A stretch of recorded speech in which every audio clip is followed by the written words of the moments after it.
Yeah, it's not good that this game feels as dispiriting for the Warriors and as sad for their state as it does when Wiggins and Clay played pretty well by their standards this season. This was a good Yeah. game from those guys, and it still felt that way. And it felt that way because, Justin, I think you're right to zero in on kind of the control dynamic, the energy dynamic between these two teams. Like, it just felt like the Kings had answers. It felt like they were the aggressors. It felt like they were pushing the Warriors' buttons rather than the other way around. And that's where it's kind of hard not to talk about Draymond Green and the way he flew off the handle in this game and kind of lost it. Like, kind of lost this game for the Warriors ultimately. And there's a lot to talk about that recently, chokeholds and all. But I also thought Kendra Andrews had a really great report about kind of the state of the Warriors in general over at ESPN. And in particular, the idea that there are people within the Warriors who already think that Draymond basically lost them all of last season because of what happened with Jordan Poole. And we obviously know what happened in 2016 with the title. And this isn't anything on that scale, but I'll say that this was a big game and everyone was treating it like a big game up until the moment that Draymond Green just like lost his grip over a series of fouls called or not. And that's not acceptable for a veteran of his stature. That felt like the inflection point where in past years, Draymond does stuff like that and maybe it galvanizes it, or Steph and the rest of the guys just overcome it. This time it seemed like it spun them out to the point where like you can even see Steve Kerr being exasperated, pulling Draymond from the game and trying to talk to him afterward. It seems like the Draymond effect is really starting to seep into the team, and it's becoming like a dark energy for this team. And I just look back on the offseason where they practically wrote off Draymond punching Poole as Poole's fault, or at the very least, Poole became the fall guy for this entire thing. And they're that like, was the resolution they chose, if nothing else. Yeah, like they're like, our chemistry is good now. We've leaned into a direction. We're just going to be the title team that we were in the past and default to that. You fucking empowered a guy that punched a teammate. Like, what were you thinking? Like, this is just, I don't want to go on another Warriors rant, but they're mind numbing these days. I really am so fucking disappointed in this team was. Yeah, I think between the injuries to, again, Gary Payton II goes out again.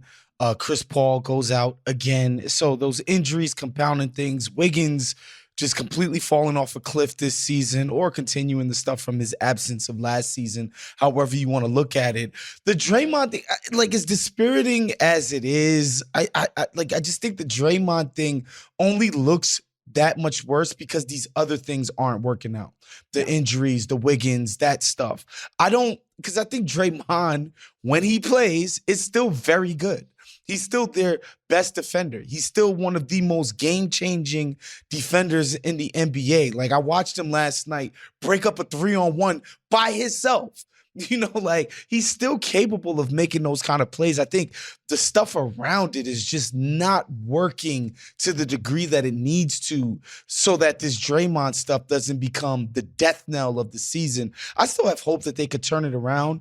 But yeah, everything that can go wrong is going wrong right now for this team. Yeah, they're just not a team that can survive losing Chris Paul for a game like this, losing Gary Payton for a game like this, with Draymond playing the way he did down the stretch, with just honestly the difficulties that a team like Sacramento presents. This is a tough opponent, as we've seen even in the playoffs for Golden State. They can't just be frittering possessions away and quarters away and points away by doing the same old bullshit. Can we just talk about Steve Kerr for maybe 2 seconds here? Because I don't want to overdo it, because it seems like there's now a pretty typical arc where Warriors fans get really upset with Steve Kerr earlier in the season, and then they figure something out later in the season. Everything is fine. And we're probably on that path again. But why did he bench Moses Moody at the end of that game when he was on fire? Kerr does some shit, man. And he has the rings, and so at a certain point he's infallible, and so he could work through whatever he wants to. But I don't know. He has not had a good 4 or 5 months here, dating back to Team USA at this point. Well, there are some we coaches... putting Team USA on Steve Kerr too. I mean, it wasn't spicy. Great. You know, there's some coaches who you trust on a big picture philosophical level, but you have a lot of questions about the mechanics of how they make that stuff happen, like the individual decisions that they make. And I think he's kind of in that bucket. I think I would prefer that still to the opposite. The guys who are really good managers of games, but don't really have a vision of how to run a team or a sense or the emotional intelligence to really manage a whole roster. I still like what Steve Kerr brings to the table, but he invites a lot of questions with rotation decisions, with some of his comments about players, like the way he came out and defended Draymond up front. I get why he did it after the chokehold, but come on. Like you're really feeding into the idea that this is a player who cannot be held accountable. Even if you're going to double back on it later, I just don't. I like some of those decisions are very confusing from Steve. He's a little like woo-woo, you know? Like in LA, you have a lot of these people that solve just illnesses with crystals. Like he has a little sound that. baths. Yeah, he has a little of that energy to his coaching approach, I guess. Well, they need more crystals or better crystals. I'm a big believer in Steve Kerr's basketball philosophy, right? The movement-based offense, the continuity, the egalitarian nature of it, making a bunch of people feel like they have ownership in the enterprise. I'm a big believer in that philosophy.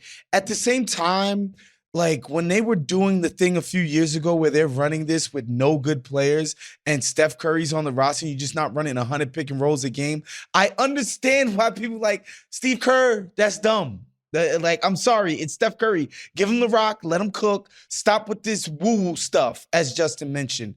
The Moody, that to me, there's certain coaches who just refuse to respect young people ever and just empower them. Like if Klay Thompson were on the role that Moody was, there's no way Kerr is taking him out that game.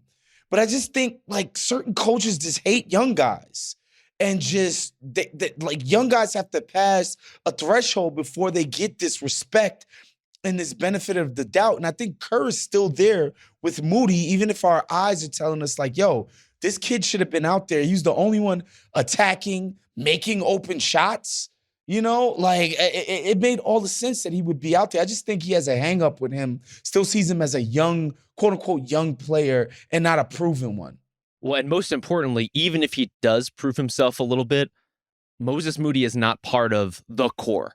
He is not part of the championship Warriors, even though like he's a valuable player and a part of this ecosystem too. And he's come up in it and he's played with those guys and learned from those guys. But there's always going to be a different level of trust between Kerr and Draymond and Klay and Steph. And I think Wiggins has earned his way into being a part of that too. Yeah. But just to put all this stuff in context, like I think we have all these questions about Steve Kerr. Who is the definitively better coach than him? I think we all love Eric Spoelstra and his work and admire his work a lot, but who is like the only person I'm coach? Like, hell yeah. But other than that, like I think Kerr is pretty much up there with anybody else in that they make mistakes, but they do a lot of things right. They do a lot of things to elevate an organization. I think you're going to find that that's pretty consistent with even the higher level coaches in the NBA. I will say the contrast of LeBron after losing that Sixers game by so much, insinuating for what feels like the 9th time already this season that something has to change, to Steph Curry just being happy-go-lucky and not doing anything was stark. And I'm sure there's like 90 examples of this same contrast throughout the two guys' history. But I think in most superstars' situation, other than Steph, they would be griping for some changes at this point, because we've now seen like not only last season, but now like 20 or so games of this season where this thing feels off, and I don't really see a pathway to it changing unless something dramatic happens. So congrats to the Warriors for having Steph, his benevolent ass because otherwise I think this could get messy very quickly. Yeah, but to me, that's the point, right? That's why to me, Steph is the model superstar. It's that he can be as great as he is and also be as magnanimous as he is. And of course, some people might say that's the gift and the curse, right? I think KG over the years has talked about being more of a Steph and how he wishes he would have agitated more earlier than he did. He's He's talked about that. KG as Steph is hilarious to me. I know the point you're trying to make, as a but like, just, superstar, as a superstar, yes. Organizationally, he wasn't throwing people under the bus constantly. He wasn't. He Maybe was a not when he was guy. on all fours barking at opposing point guards, but yes. No. In terms of his own organization, I do take your point. Yes, leadership wise, right? And so he wished he would have groused more to management. He wishes he would have got, people traded and coaches fired and made demands, and he's never done that. But I don't know. I think to me, I'll take the good that Steph brings as a superstar over all of the crap that we get from some of these other guys, man. I mean, look at Kyrie Irving. I mean, come on. Did you see that press conference? That was your Who best knows? Stephen A. Could have, right would have there. been. Who knows? I wouldn't even know why the Brooklyn thing didn't work out. I don't know. Like, come on, man. Give me Steph all day. The alternatives out there of what quote unquote stars and superstars do, superstars do to your organization. Listen, it's great for the organization. I don't know if Steph is loving himself as much as he needs to. He needs to put himself first sometimes over the collective. He has to put his own mask on before he can put it on the rest of the team. Is that the name of your self-help book? Put your own mask on? No, it would just be top 5 podcast bitches. Hell yeah. Put that on like a little badge, New York Times bestseller style, little badge on our podcast logo, please. Said bitches. All it comes down to is results. Doesn't matter if you completely carve out your life.